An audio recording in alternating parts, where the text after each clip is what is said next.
Hey guys, it's Sam, and today I'm going to be talking about some of the most popular books in the book community right now, whether they're books that are already out or are really highly anticipated, and if I'm going to be reading them, and also if I'd be buying them. This is a video that the beauty gurus do as far as like makeup releases and stuff, and I thought it'd be really fun to apply it to books, especially because there's a number of upcoming releases that people ask me all the time if I'm going to read. So this also serves a couple purposes for me, because this way I can let you guys know they keep asking about some of these books if I'll be reading them or not. So I have 10 books here, like I said, a mix of books that have already come out and then books that have not come out yet. I think the majority of them actually haven't come out yet, and I did ask people on Twitter what they felt like the most hyped books were in the book community right now, and there were a lot that I'm not talking about here because some of them were from genres that I just don't read. So of course I'm not going to talk about those because it's automatically going to be like I'm not going to read that. But I definitely picked out ones that I recognized from other channels talking about them and genres that I tend to like. So yeah, but I'm willing to do this again, so let me know if you like it down below. So the first one, and one of the biggest juggernauts on this list, is Midnight Sun by Stephenie Meyer. This is the third iteration of the first Twilight book that Stephenie Meyer is writing. You can probably tell from the way I'm talking about how this is gonna go. So this is a book that I will not be reading. Now, a lot of people are gonna be like, oh, it's for this reason, oh, it's for this reason. It's for all of the reasons, actually.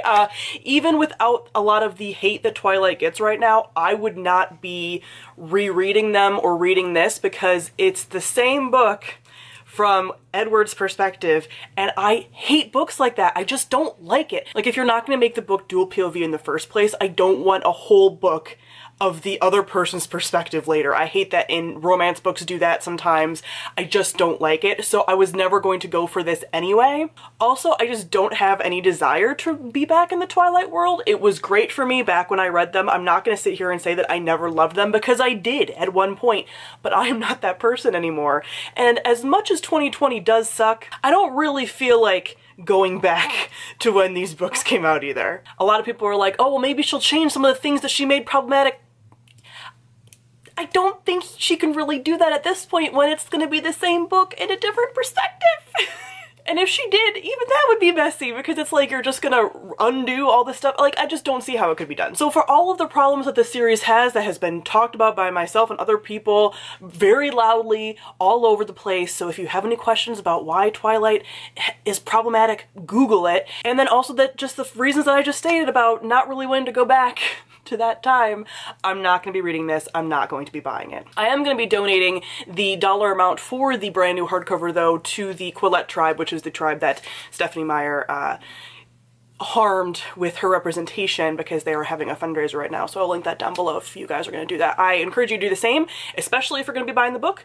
Maybe make a dual donation to the tribe as well. The second book is actually an adult contemporary romance, and that is Beach Read by Emily Henry. This is a book that I have read. I think it's the only book on here that I have read, but I haven't talked about it yet. It's coming up in my wrap-up for this month. This is an adult contemporary romance. It's getting a ton of buzz. I really haven't heard a negative review for it yet personally from all the romance booktubers that I follow, and it follows two rival writers. One is a romance writer and one is a literary fiction writer, and they have been rivals since college. They end up meeting up due to circumstances, and they end up deciding to write in each other's genre. They kind of do a bet, and everything kind of goes from there, but it's so much more than that. So I did read this already. I loved it. I did get an ARC from NetGalley and adored it. I do plan on doing a review for this as well later in the month. I have a lot of reviews that I want to film and not enough Mondays to fill them in, so you might get some additional reviews in here. I don't know. But I really liked this, so much so that I also do plan on buying a physical copy of it, or asking for one for my birthday. I'm not going to rush out and buy a physical copy right now, but it is a book that I do plan on rereading. So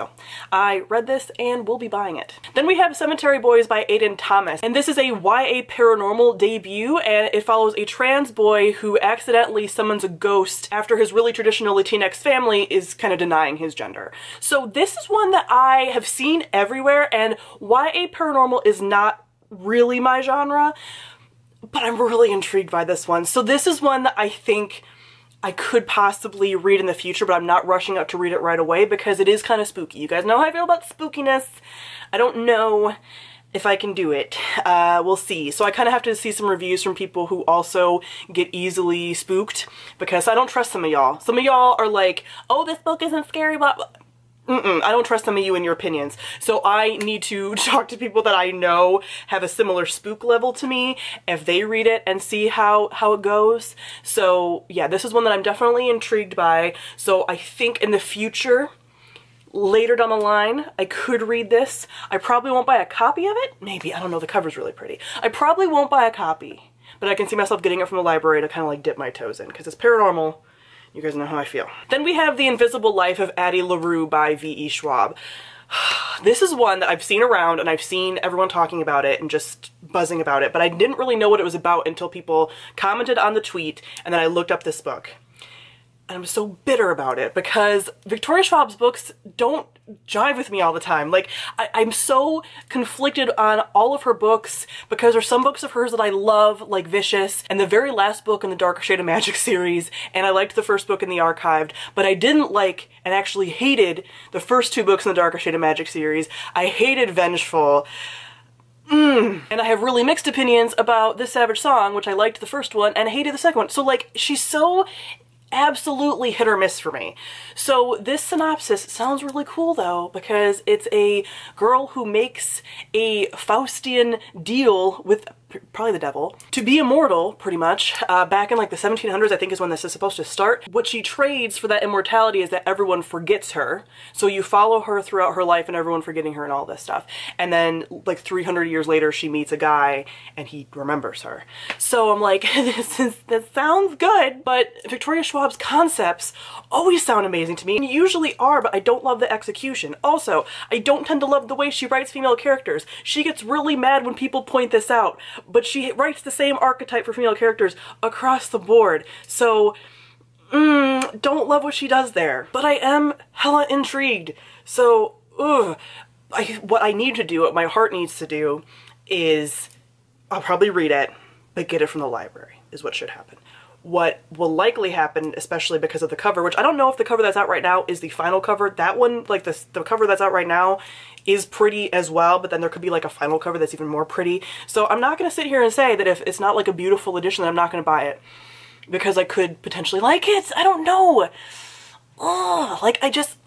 Victoria Schwab needs to lower me into my grave to let me down one last time after I die, because it's just, she does this, she pulls me in.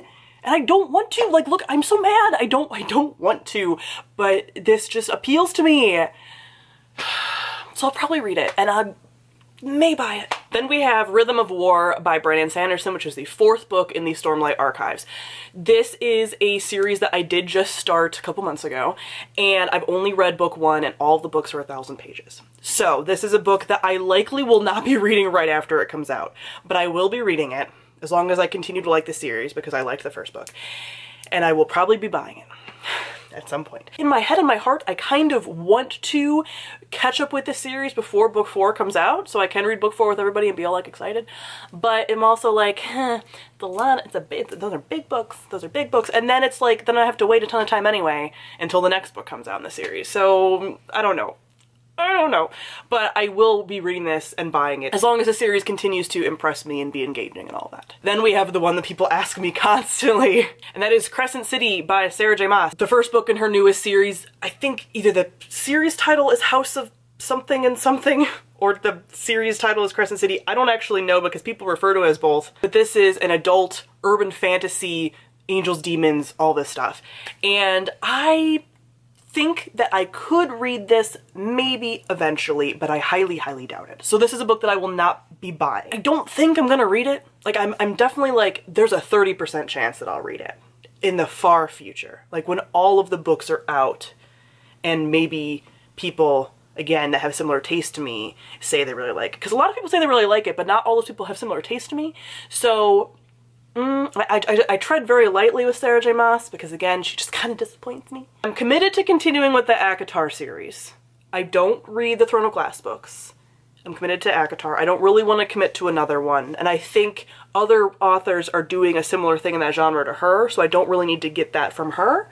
So I don't plan on buying this. If anything, I'll probably get it from my library in the future like years down the road probably, after like more books in the series come out and it's like worth it.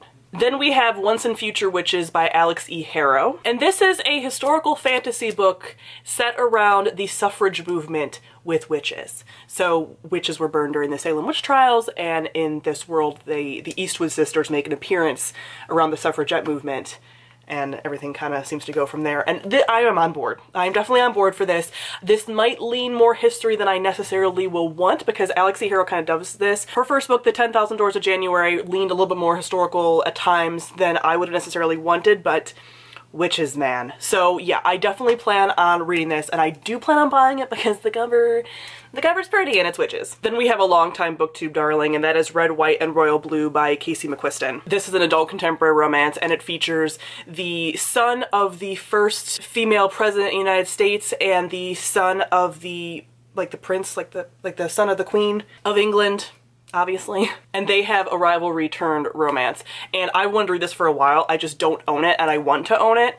So I've kind of been putting it off as like my back pocket book. Like I want to own it, and then I want to read it when I need something like really happy, which is really any time, but right now I have a lot of books on Kindle I need to get through that are contemporary romances, so I just haven't gotten this one yet. It's on my wish list, so at one point I will own it. So this will be a book that I will read and that I will buy. The next big juggernaut is The Ballot of Songbirds and Snakes by Suzanne Collins. This is the Hunger Games prequel that everyone's talking about that's supposed to follow President Snow when he's a mentor in an earlier Hunger Games. So I will be reading this, but I've been very torn about if I want to buy it, because I don't love the look of the cover, but I also am like, well, I kind of feel like I want to own it, but I don't own the rest of the Hunger Games books. I unhauled them like years ago, and now I want to own them again, but I kind of want them all to match, and I don't feel like the current cover for this new book matches the book covers that I want, which are the black ones with like just a very simple front. So yeah, I don't love this cover. And I also am very like, I don't know. I don't know how this is gonna go. I think all of us are a little like cautiously optimistic. I trust Suzanne Collins because everyone that's rereading the books is saying like, listen, these books hold up. She was doing something masterful here. Like, I don't think she's gonna screw us over with this book, but all of us are like, why are you following that awful villain in these current times? So it's a little like, So I kind of feel like I'll probably end up reading it on ebook maybe. It kind of depends. Sometimes I look at the ebook prices and I'm like, I'm not going to spend the ebook price when I could just buy the physical copy for a few dollars more. So I kind of have to look at the ebook price and see if that's what I want to do. But I kind of want to get the ebook, make sure it's something that I do want and that is good, and then have it on my shelf, but I also just kind of want to have it match the Hunger Games covers that I want. I don't know. So I'm very torn about buying it, but I will be reading it for sure. And the last book is another book that's been out for a while, and that is Serpent and Dove by Shelby Marin. And this is a very polarizing title that a lot of people ask me about and recommend and then don't recommend, so it is just this thing that's like I'm constantly being recommended it and then not recommended it. It's apparently an enemies to lovers, fake married or like forced marriage, witch and witch hunter book. So I've had people say that they love it, and I've had people say that they hate it. And I haven't really looked far into either reasoning, but I'm kind of intrigued because it's witches, but then I've also heard like just the rumblings, because again, I haven't looked into it a ton, about it being just like bad, problematic. I don't know. So I'm kind of like, oh, I don't know. So I think maybe, because I want to read it because it's witches and it's enemies to lovers, but then I need to do more research basically in this. Should I have done it before this video? Possibly. But I'm kind of going off of just like gut feelings for this video more than anything else. So I think this could be a title that I'm leaning more towards reading than not, but I think it will be a while. I'm not in really any hurry. And I think this will be a library pick, I think. Although the cover is stunning, really pretty, but I think this will be a library pick because it is so polarizing. Like, I have people whose opinions I trust that have loved it, and then others that have hated it. So I really don't know where I'll fall with this, which makes me kind of leery to purchase it. So it might be a library pick for me. So that is it for 10 of some of BookTube's most hyped books right now. Comment down below and let me know how you feel about some of these books, as far as if you're going to read them, if you're going to buy them, things like that. And if there's any other titles that you want to hear me talk about that you think that I would read, and I might do a second video, just continuing to do these videos as we get hyped books here in the book community. So thank you all for watching, and I'll see all of you guys soon. Bye!